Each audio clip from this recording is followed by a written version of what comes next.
नमस्कार, मैं हूं उत्कर्ष और आज हम पढ़ेंगे त्रिभुज और उसकी सर्वांग समता के बारे में। सर्वांग समता क्या होती है, हम पहले ये देखते हैं।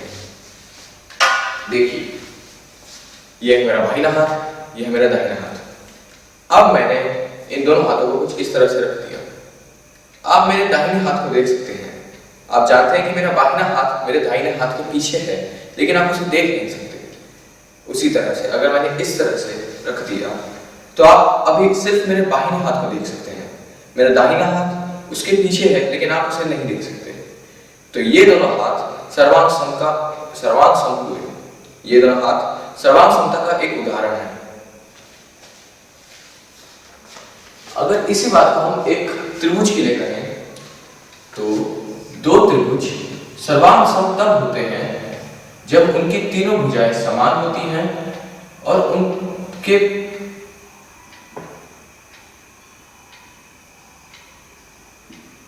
बीच के कोण भी बिल्कुल समान होते हैं।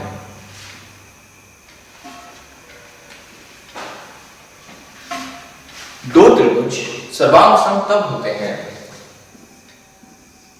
जब उनका आकार और माप बिल्कुल बराबर हो। जैसे कि मेरा एक त्रिभुज है जिसकी तीनों भुजाओं का माप 4 सेंटीमीटर है।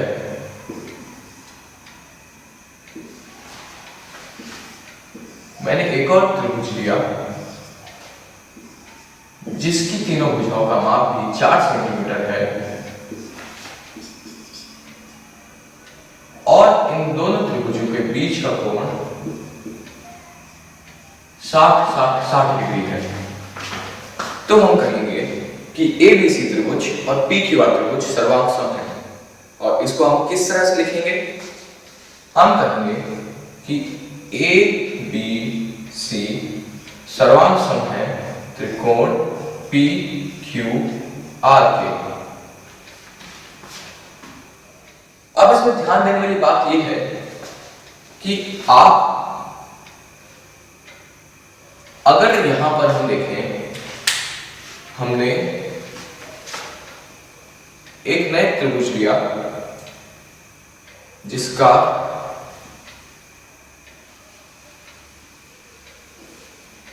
हम एक नया त्रिभुज बनाते हैं जो कि कुछ इस तरह का है।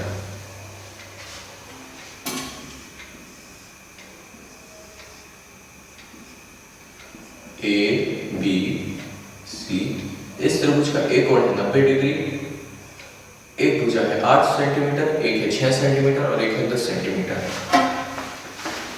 उसी तरह से हमने एक और त्रिभुज लिया PQR जिसकी एक भुजा है 6 सेंटीमीटर, एक भुजा है 8 सेंटीमीटर और एक भुजा है 10 सेंटीमीटर। इसका एक कोण है 90 डिग्री और बाकी दो कोण, ये कोण है 37 डिग्री और ये कोण है 53 डिग्री।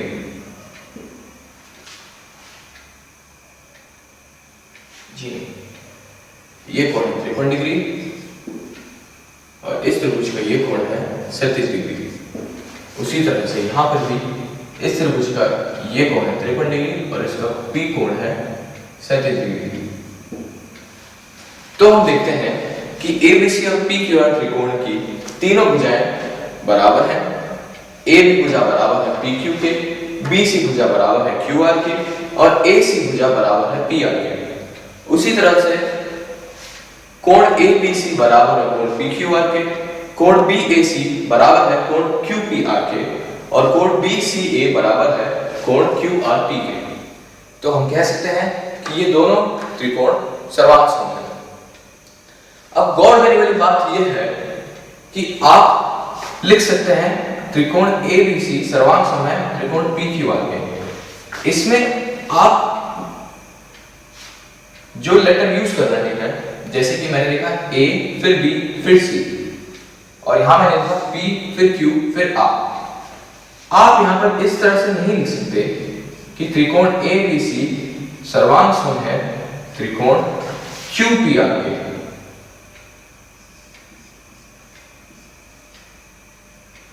क्योंकि इस तरह से अगर हम देखेंगे तो ए बी जो भुजा है वो इस त्रिकोण में होगी क्यूपी के बराबर, ठीक है। लेकिन जो आप कोण देख रहे हैं, कोण ए बी सी, कोण ए बी सी, और यहां पर अगर हम देखें कोण क्यू पी आर, कोण क्यू पी आर, तो ये जो कोण है ए बी सी उसका माप है 90 डिग्री और कोण पी क्यू आर का माप है 37 डिग्री। तो ये दोनों कोण बराबर नहीं है, इसलिए जो ये आपने लिखा कोण ए बी सी, त्रिकोण ए बी सी, इसको इस सर्वांग सम है त्रिकोण क्यू पी आर का, ये बात गलत हो जाएगी, हम ये नहीं कह सकते। हमें लिखना होगा कि त्रिकोण ए बी सी सर्वांग सम है त्रिकोण पी क्यू आर का, और इसमें जिस तरह से आपने एक एक लेटर यूज किया है आपको उसी दिशा में अगले त्रिकोण के भी लेटर्स लिखने होंगे। अब हम पढ़ेंगे कि सर्वांग समता की कितनी कसौटियां होती हैं और उसका उपयोग हम किस तरह से कर सकते हैं।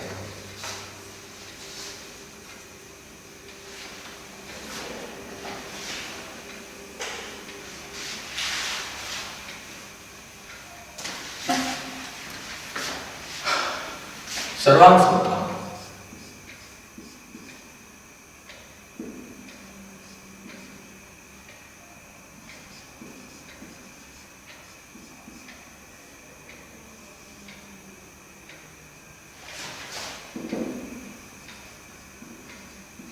यदि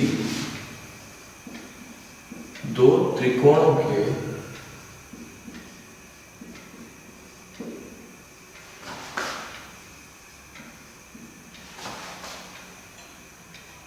की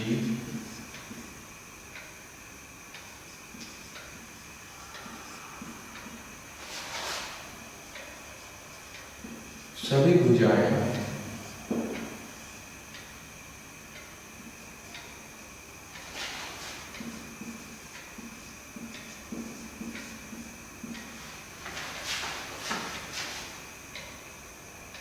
किसी दूसरे त्रिकोण की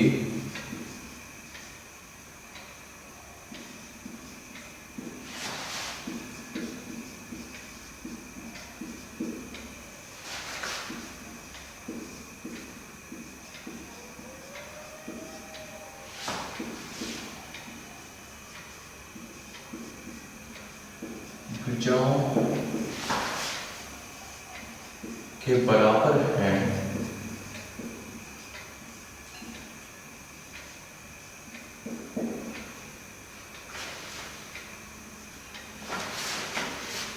एवं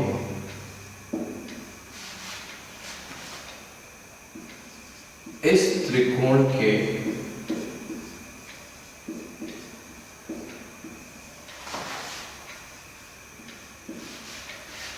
मध्य जो तीन कोण हैं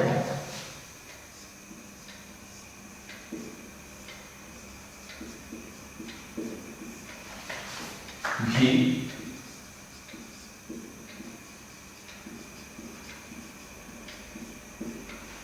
दूसरे त्रिभुज के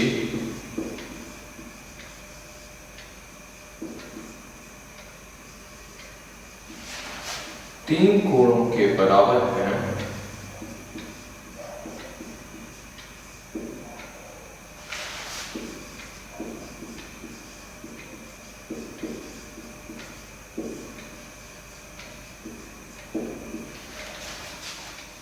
तो ये दोनों त्रिभुज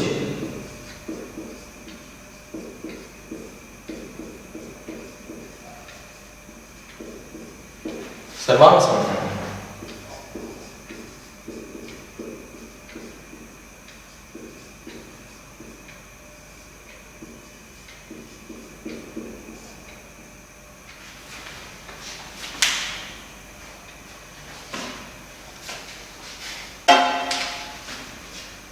अब हम देखेंगे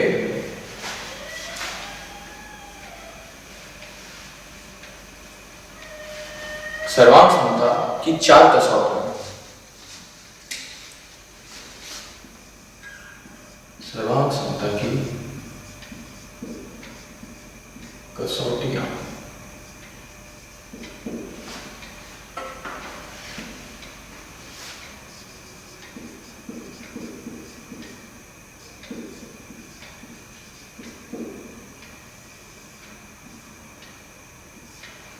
जिन्हें हम अंग्रेजी में कहते हैं क्राइटेरिया।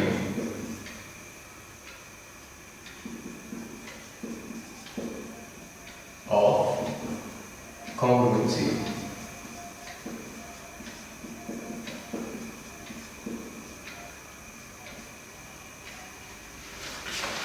पहली कसौटी है एस कॉन्ग्रुएंट सर्वांग समता,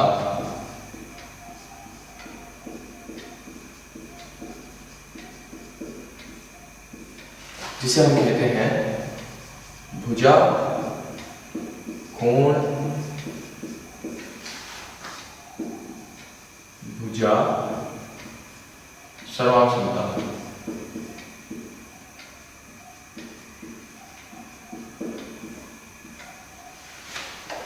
अब इसमें क्या होता है अभी हम देखेंगे।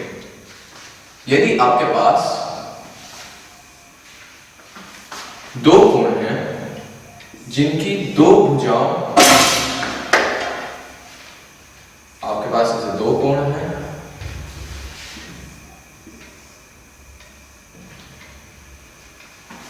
जिनकी दो भुजाओं का माप बराबर है 4 और 6। यहां भी हम ले लेते हैं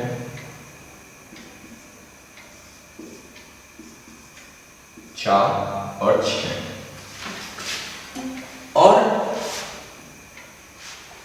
इन दोनों भुजाओं के बीच में जो कोण है वो भी बराबर है, उसे हम कह देते हैं 60 डिग्री, और यहां भी हम कह देते हैं 60 डिग्री।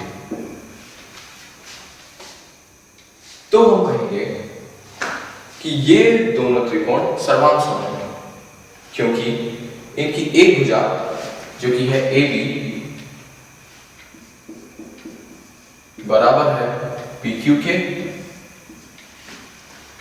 AC बराबर है PR के, और त्रिकोण BAC बराबर है त्रिकोण QPR के। इस तरह से हम कहेंगे कि त्रिकोण ABC, या फिर इस केस में आप देखिए, याद कीजिए हमने कहा था ABC को हम बराबर करेंगे PQR के। उसी तरह से इस तरह से इस केस में आप देखेंगे त्रिकोण BAC लिखना ज्यादा फायदेमंद होगा, क्योंकि फिर उस तरह से हम कह सकते हैं कि त्रिकोण BAC सर्वांग सम है त्रिकोण QPR का। अब आप ध्यान दीजिए, हमने त्रिकोण के कोण की बात की थी कि अगर BAC कोण बराबर है QPR के, तभी हम कह सकते हैं कि त्रिकोण BAC सर्वांग सम है त्रिकोण QPR के। और उसी तरह से हमने इसे लिखा भी है BAC QPR। तो हम SAS सर्वांग समता को किस तरह से परिभाषित करेंगे, चलिए देखते हैं।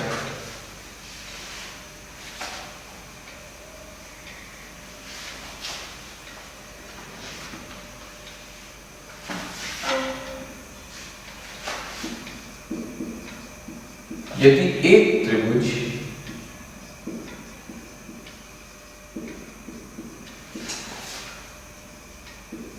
की दो भुजाएं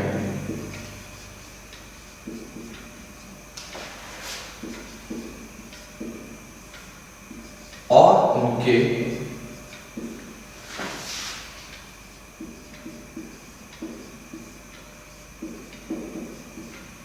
अंतर्गत कोण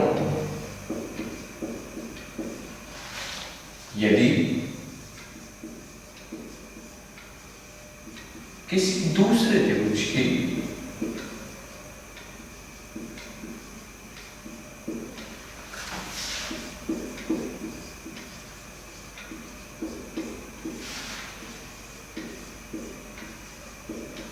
दो भुजाएं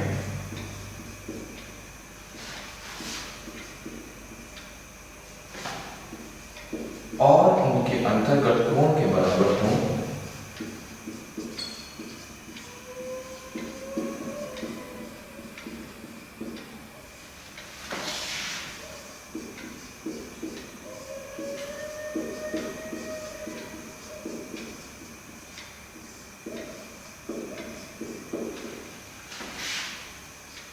तो ये दोनों त्रिभुज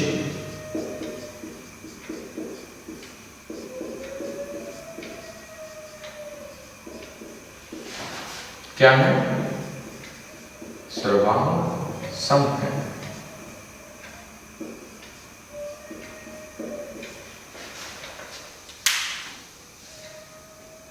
अब हम पढ़ेंगे एक दूसरी प्रकार की सर्वांग समता जिसे हम कहते हैं ASA सर्वांग समता।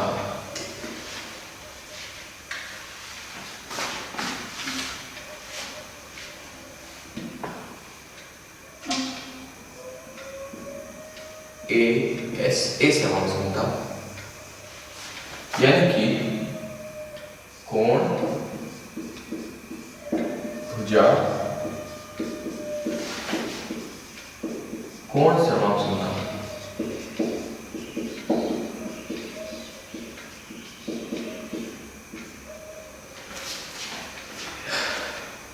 अब देखते हैं कि हमारे पास दो त्रिभुज हैं।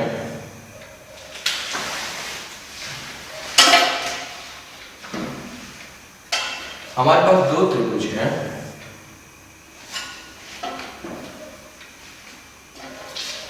देखते हैं कि हमारे पास दो त्रिभुज हैं और इन दो त्रिभुज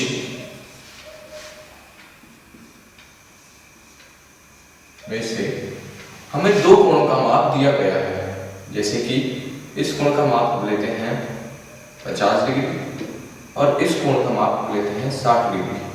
उसी तरह से इस दूसरे त्रिकोण में P कोण का माप 50 डिग्री और Q कोण का माप है 60 डिग्री। और हमारे पास एक भुजा का माप भी है। जैसे कि हमारे पास A की भुजा का माप दिया गया है 5 सेंटीमीटर, उसी तरह से हमारे पास P की भुजा का माप दिया गया है 5 सेंटीमीटर। तो हम कह सकते हैं कि ये दोनों त्रिभुज सर्वांग समता है और इन दोनों त्रिभुजों में AB बराबर है PQ के, A और P, B बराबर है Q के।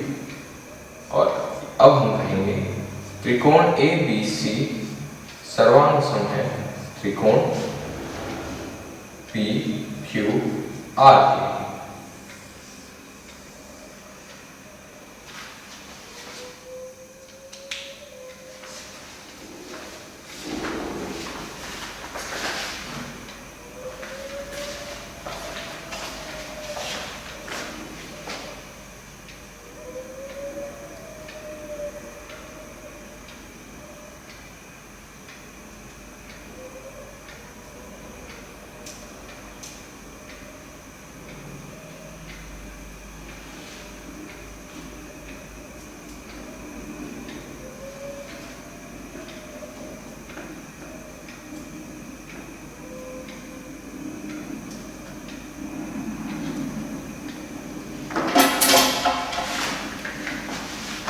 इसी सर्वांग समता को हम एक और तरीके से कह सकते हैं।